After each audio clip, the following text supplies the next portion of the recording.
Baik, Assalamualaikum warahmatullahi wabarakatuh.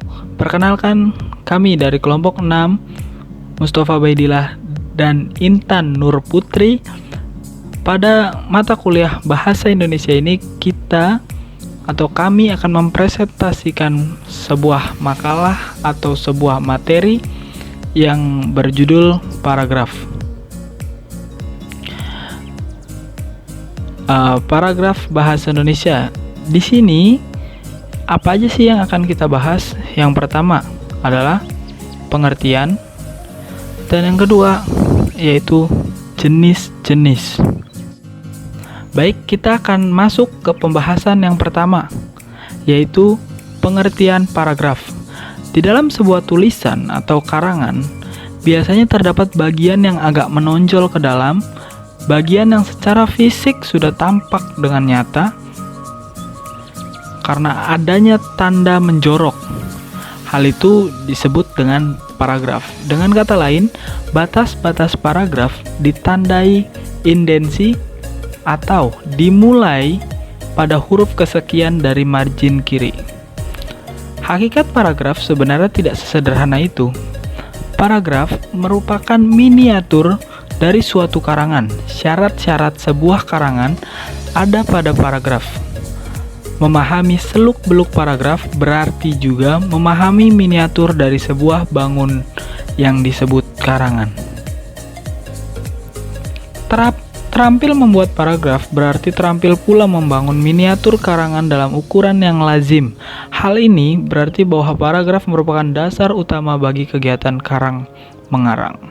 Apa sih paragraf itu? Pengertian dari paragraf sendiri merupakan himpunan dari kalimat-kalimat yang bertalian dalam suatu rangkaian untuk membentuk sebuah gagasan, yakni gagasan yang lebih tinggi atau lebih luas dari kalimat itu sendiri. Sebuah paragraf menjadi jelas setelah ada uraian atau penjelasan yang menampilkan pokok-pokok pikiran yang berkaitan dan mendukung gagasan pokok. Paragraf juga diartikan sebagai inti penuangan buah pikiran dalam sebuah karangan. Dalam paragraf terkandung satu unit buah pikiran yang didukung oleh semua kalimat dalam paragraf tersebut, mulai dari kalimat pengenal, kalimat utama, atau kalimat topik, kalimat-kalimat penjelas, sampai kalimat penutup. Himpunan kalimat ini saling bertalian dalam suatu rangkaian untuk membentuk sebuah gagasan. Jadi, paragraf merupakan miniatur dari suatu karangan. Baik, kita lanjut ke pembahasan kedua, yaitu jenis-jenis atau jenis-jenis paragraf. Paragraf digolongkan menjadi beberapa jenis yang dikelompokkan dalam beberapa pola. Paragraf itu mempunyai 3 berdasarkan pola. Yang pertama, pola penalaran. Yang kedua, berdasarkan gaya atau pengungkapan. Dan yang ketiga, berdasarkan urutan.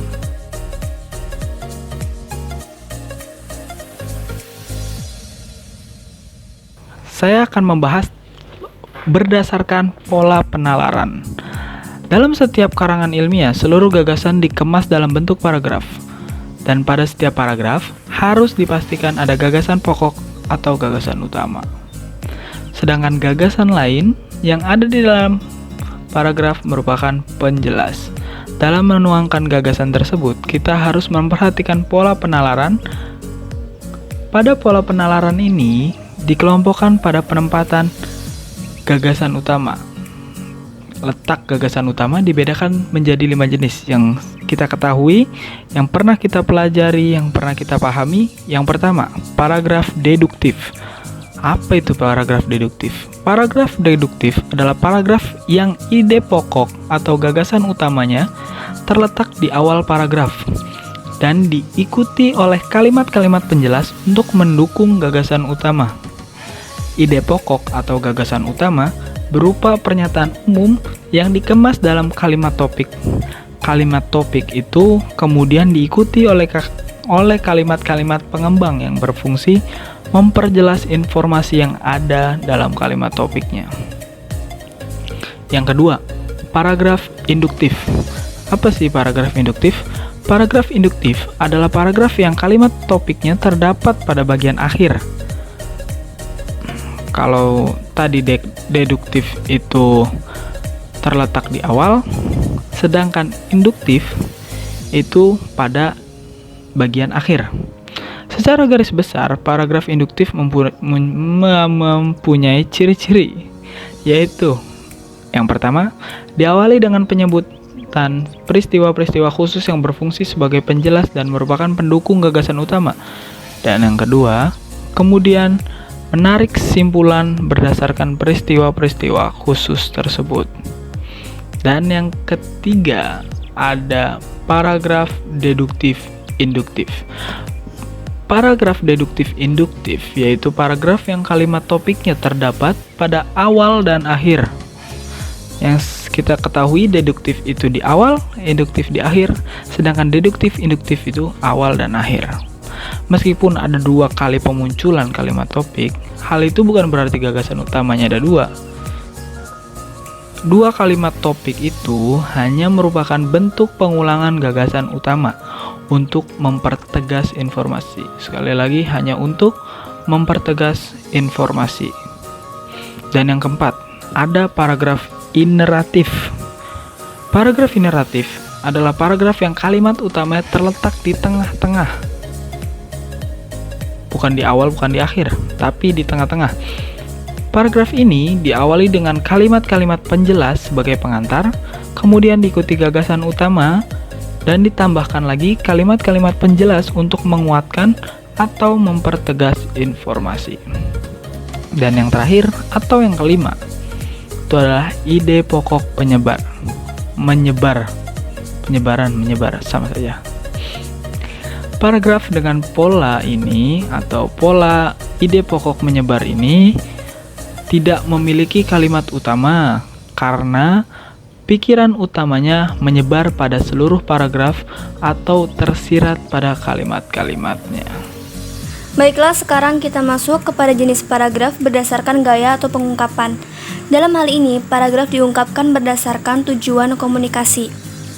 Pada jenis paragraf berdasarkan gaya atau pengungkapan, yang pertama adalah paragraf berbentuk narasi, yang artinya paragraf lebih diungkapkan dengan menceritakan suatu kejadian atau peristiwa, baik itu berupa kenyataan, rekaan, atau pengalaman hidup. Jenis paragraf berdasarkan gaya. Yang kedua adalah paragraf berbentuk deskripsi. Paragraf berbentuk deskripsi berisi tentang suatu hal kejadian yang mengutamakan panca indera. Dalam pola pengembangannya dibagi menjadi 4, yaitu spasial, sudut pandang, pengamatan, dan fokus. Yang ketiga adalah paragraf eksposisi. Paragraf dalam bentuk eksposisi ini lebih bertujuan untuk menginformasikan sesuatu kepada para pembaca. Baik ciri-cirinya adalah menjelaskan sesuatu hal, gaya tulisannya bersifat informatif, dan faktanya dapat digunakan sebagai alat kontribusi dan juga alat untuk membuktikan suatu informasi. Yang keempat adalah paragraf argumentasi. Paragraf dalam bentuk argumen ini lebih mencorakkan atau membuktikan pendapat penulis tentang suatu pendapat mereka tentang suatu hal, baik itu dalam pola sebab akibat atau sebaliknya. Dan yang terakhir adalah paragraf persuasif. Paragraf dalam bentuk persuasif ini lebih bertujuan kepada mengajak para pembaca. Contohnya seperti periklanan atau promosi. Sekarang kita masuk ke jenis paragraf berdasarkan urutan. Berdasarkan urutan ini lebih mencapai ke suatu paragraf berdasarkan pola umum, yaitu berisi tentang pembukaan, isi, dan penutup. Terima kasih.